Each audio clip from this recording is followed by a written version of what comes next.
Good afternoon. I am Tiffany Ward. I'm the Racial Equity Program Manager here in Montgomery County.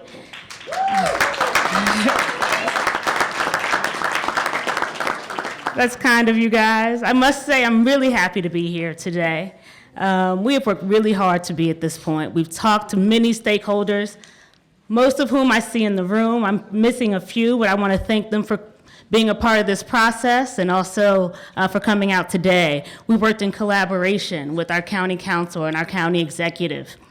We think that we've put together a piece of legislation that helps us close the many disparities here in our county. We're really proud of that legislation.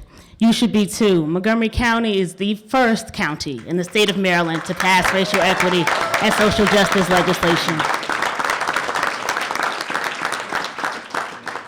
I'm now going to bring up a few of our county leaders to talk to you just about how monumental this day is and a little bit about how we got here. First is our county executive, Mr. Marc Elrich.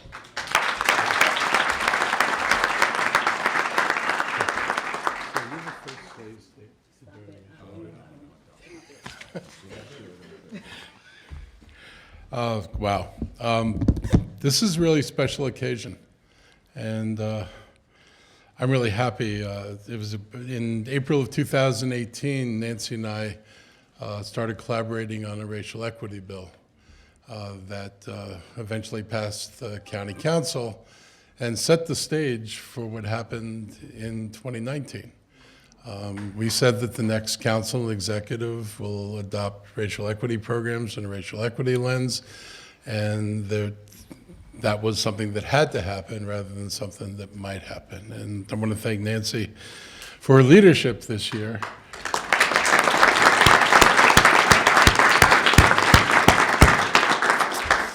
In getting all this legislation through, getting the legislation through during the equity trainings, the one last month, the ones that started in January, the community conversations, which were pretty amazing, where hundreds of people came out and talked and weren't scripted.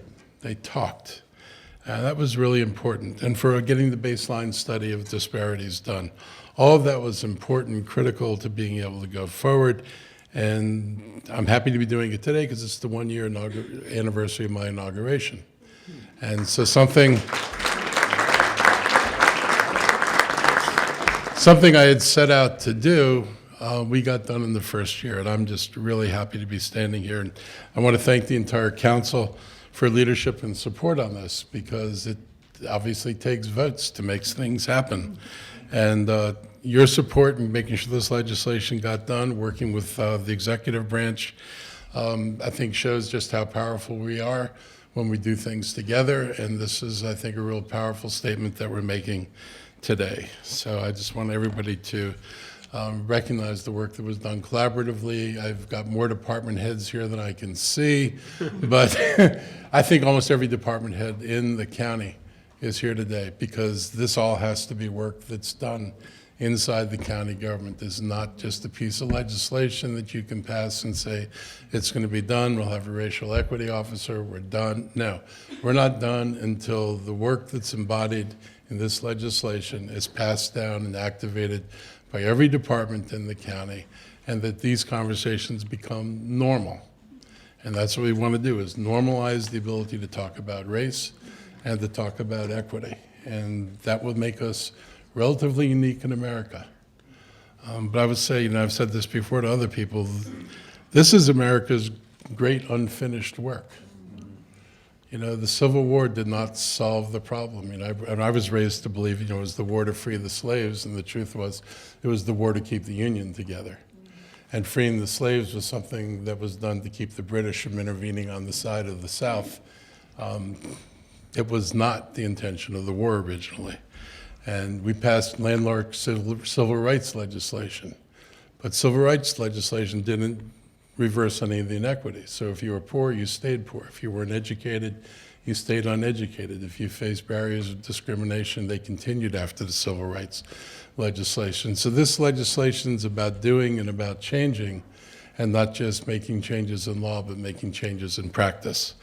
I want to thank the groups that have come here today, and I know I'm going to miss somebody inevitably, but Impact Silver Spring, the African American Health Program, Jews United for Justice, the NAACP, the Latino Health Initiative, Racial Justice Now, Young People for Progress, One Square World, CASA, Surge, Our Revolution, Progressive Maryland, Leadership Montgomery. And if I missed anybody else, I'm sorry, but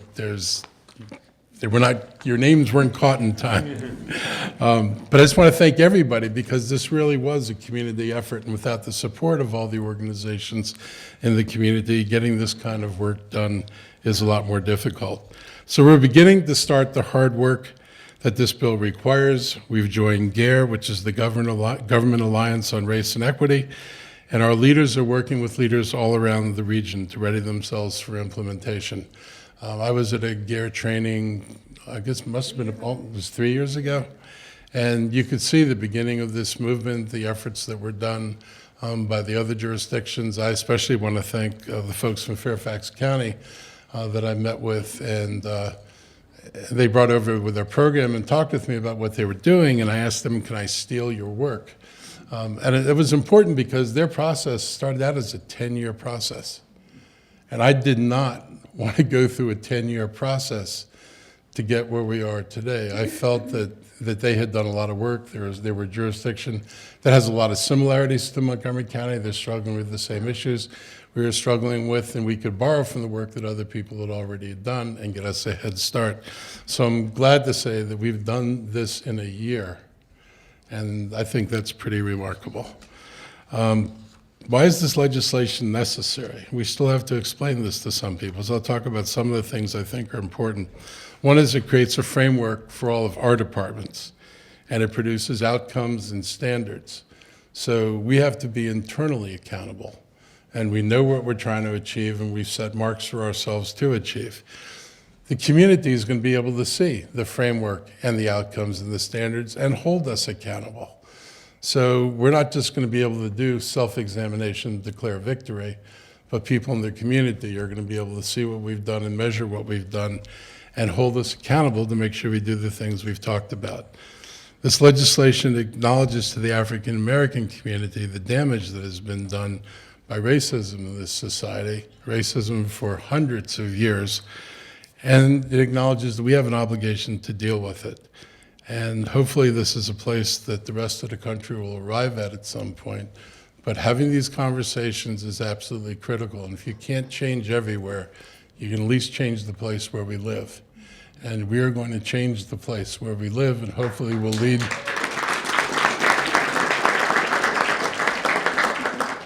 And hopefully we'll lead by example. Hopefully other people will see this is doable, that it has wide support in the population, and it makes a difference in people's lives. So it's not the first time Montgomery County has tried to be the model, and won't be the last time, but this may be the most important thing that we've ever done when it comes to taking leadership on an issue in society. And we also know that if we don't do this, the patterns that we've been stuck with are going to persist.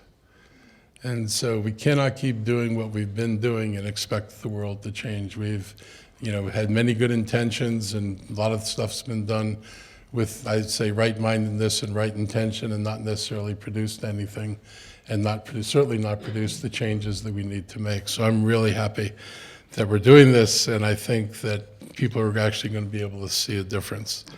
And the other thing we did is codify this, and this is important because change shouldn't be dependent on a particular leader.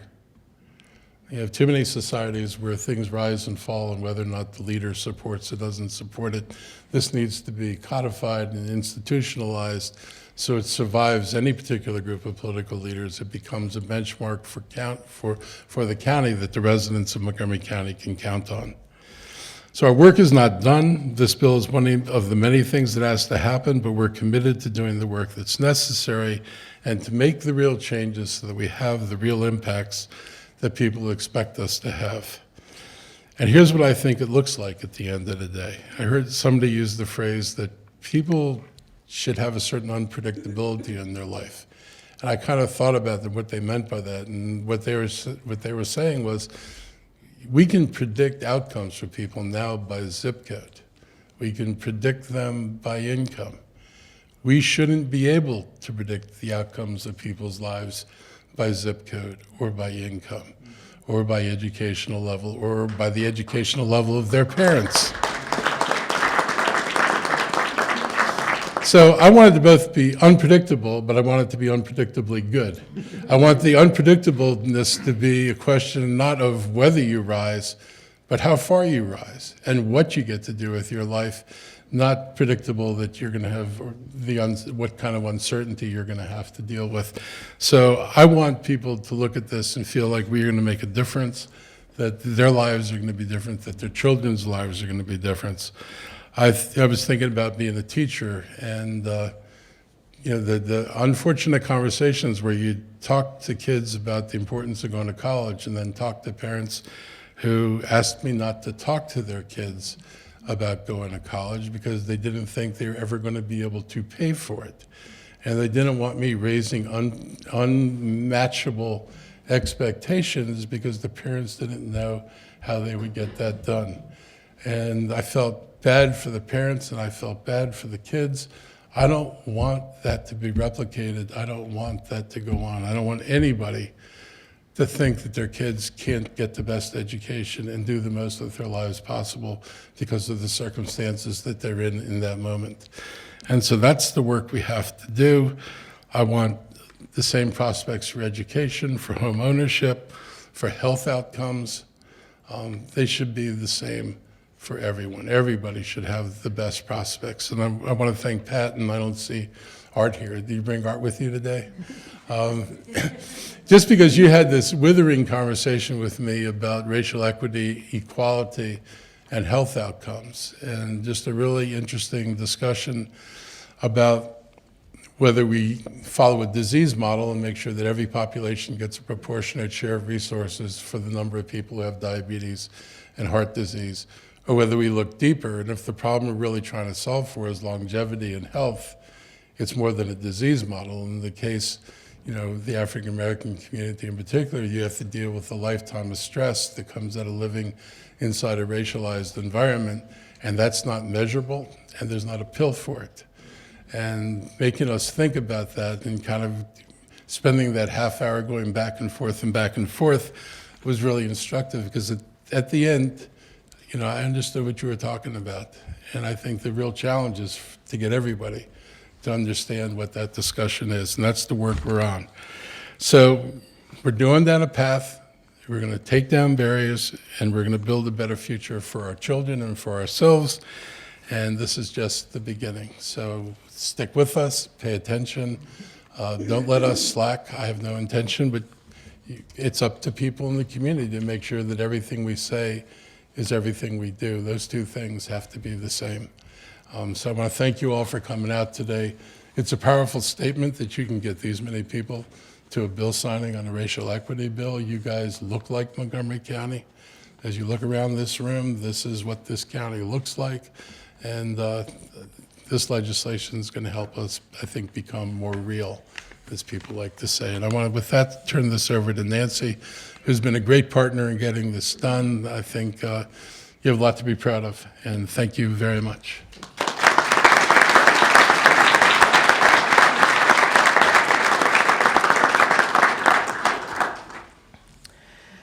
So for many years, I have tried really hard to understand and to learn what it means to be labeled a Latina when I came to the United States. And then I struggled to understand and learn why there were so many disparities that perpetually affected people of color in this country. That became a really, really sharp in focus when I got married to a Haitian American and had two extraordinarily gorgeous, beautiful, talented Afro-Latina little girls that entered MCPS, but even before then, having to navigate what I knew were moments where they were perceived differently. And as a mother, there's nothing that you want more than to make sure that your children see themselves reflected in success and are loved no matter what. And so This has been a very long journey for me personally because I have had to be very humble in learning so many different iterations of history and of present day issues that affect so many of us in this county and in this nation and in the world. And also prompted me to learn even more about the history of the Caribbean and Latin America, understanding that of the over 14 million slaves that were brought to the Americas, 400,000 were brought to the United States, but the rest went to the Caribbean and Latin America. The second largest recipient of slaves was Venezuela, where I was born and raised. And so there's another entire history and a lot of complexities around being somebody from the Caribbean or Latin America, and we all converge here in Montgomery County. And so when I was literally drafted to run for the Board of Education, and I began to look at data, and I began to question data, it was labeled as a troublemaker several times, I started realizing a pattern, right? You start recognizing a pattern. And then I had the opportunity to run for the county council and expanded my portfolio of policy from education to so many other issues, so housing, healthcare, economic attainment, all of those issues, access to transportation. All of those issues began again to manifest a pattern of disparities, persistent disparities that to this day continue. And I began to really, truly then reflect on the notion that if these were a result of structural policies and a history that had perpetuated this idea of having to grab onto power, then we needed to come together and put forth legislation, not a policy, legislation that then would be an instrument to begin to dismantle all of these persistent disparities. Because if we didn't do this, then unfortunately, I guess at this point my grandchildren, because my daughters are 27 and 22, but unfortunately we'll be here another 20, 30 years lamenting the same thing. And I have to also observe that sometimes we talk about our communities of color in Montgomery County as if they just got here. You know that of the 5 councilmanic district, 4 are majority of color. So in reality, this is who we are. And so whether this is a fiscal responsibility legislation, because if we don't know that our resources are being invested in ways that begin to address those disparities, then it is a fiscal responsibility issue, because then we're spending money without knowing if we're getting the return on investment or addressing the issues that we need. If we don't realize that this has a major impact on our economic viability, our economic development, this is an economic imperative issue, because the majority of those children going through Montgomery County Public Schools are of color, and they're not doing so well. So what about our workforce development? What about the health of our communities? That has an impact also on the bottom line. So for those people who keep trolling my Facebook, I say that as a taxpayer, you should really want to support this legislation.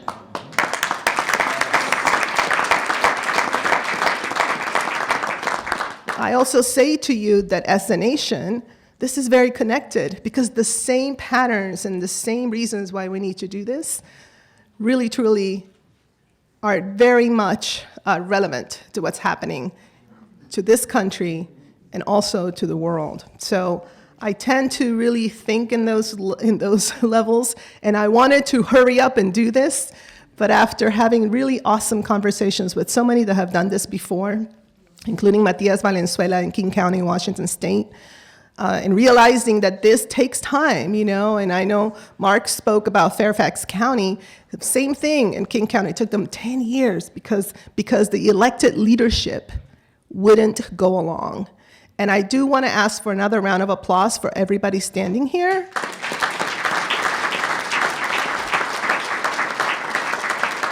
Seriously, because can you imagine if we had to deal with elected leaders that just didn't get it, and then year after year after year of struggle, they just wouldn't get it?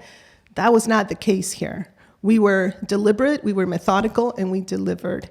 And I want to thank everyone who participated in all these community conversations, over 1,000 people, plus the toolkit that we publish in English and Spanish, and thank you MCPS for helping us with that, and everybody who came to testify. I want to thank all of you, all the organizations, everybody who hung in there. I know there were moments that were like, what's going on? Where's the legislation? Everybody knew that we had to be deliberate. Dr. Elaine Bonner-Thompkins, thank you so much for your expertise.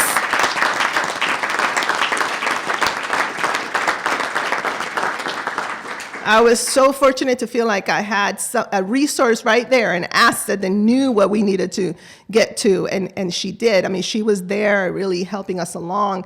Tiffany Ward for helping to manage this process. Thank you, Tiffany. Thank you, girl. I want to thank my staff because I have no idea how they stayed with me this year. They are incredible, and Berta Cersosimo is here representing because some of my staff are dealing with some family issues. I want to acknowledge them. Roland Ikeloa, I want to acknowledge Craig Wilson and Mayra Cruz Solis. Berta for always sticking there, doing everything. Really, really do appreciate it. I want to thank you. And I want to thank Bob Drummer for drafting the legislation and really putting it into a format that made sense. But above all, I want to thank County Executive Marc Elrich for trusting also this process and being there and every step of the way, whether it was we need to join GARE, there he was, and we need to do this, there he was, and working, with the legislation. That's what it takes. That's how these things happen. So thank you so much for everything. And this is an instrument. This is an instrument that we are going to be able to use.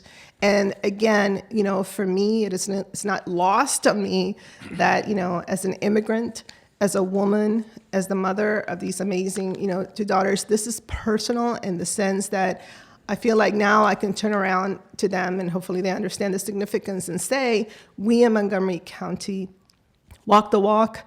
We don't shy away. We face hate front on, head on, and we always try to do the best that we can to make this a better place to live. So thank you so much, everybody.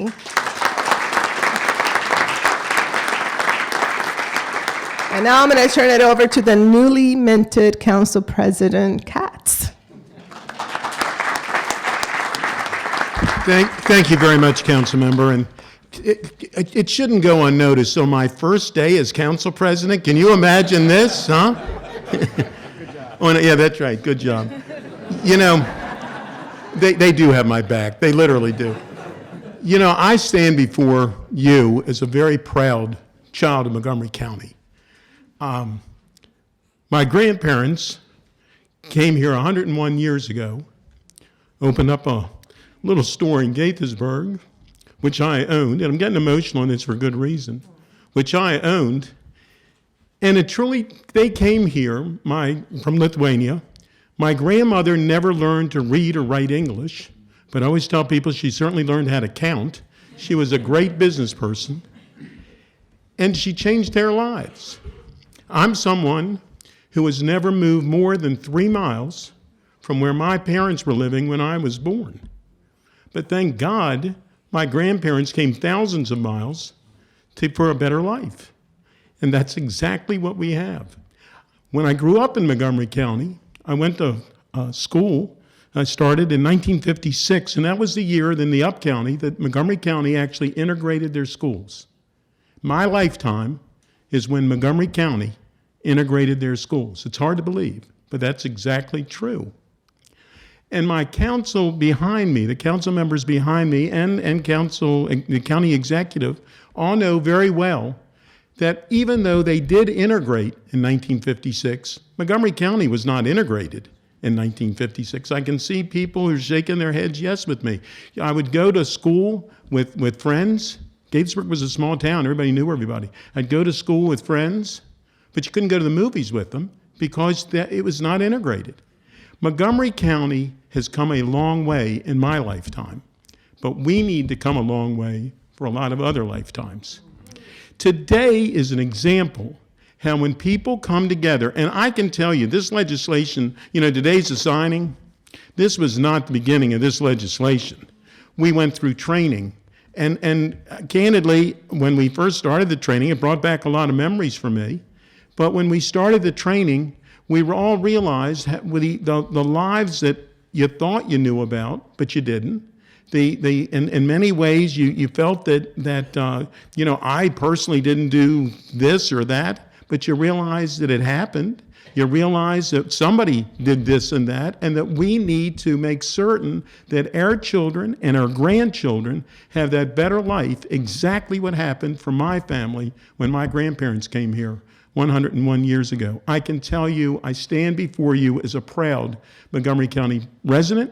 I stand before you as a proud Montgomery County Council member, and I stand before you with a very proud Montgomery County Council, because today, when we sign this bill, this shows that Montgomery County is the place that all of us should want to live. Thank you very much.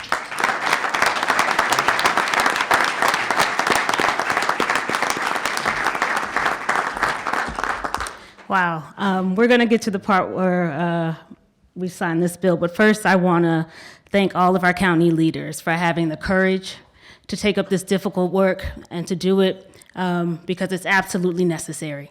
We are really, really lucky to live in a county that is brave enough to step into this hard work.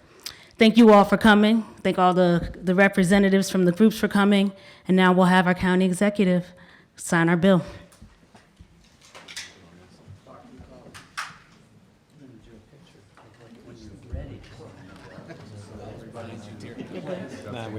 Okay, that's fine. Do you want? I'm talking to Barry.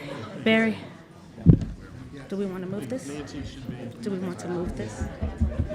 Sign first or second? Okay. No, no, wait. Mark, you got it? Yeah, okay. Everyone look up here.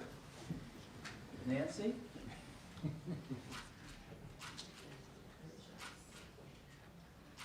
Okay, everybody else?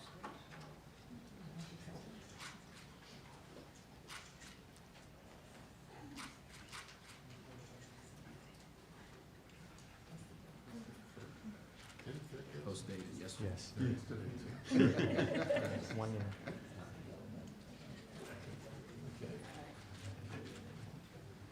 Got it?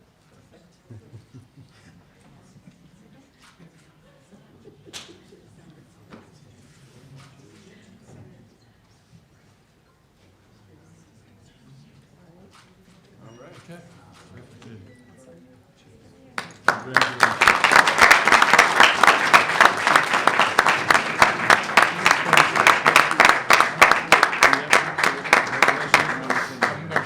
Who else wants this? You guys can arm wrestle. There we go. Yeah, we'd like a movie of that. Yeah. They want to come up now?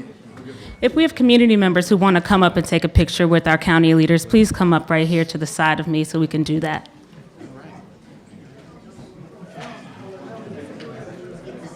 Hey, how are you? Good to see you.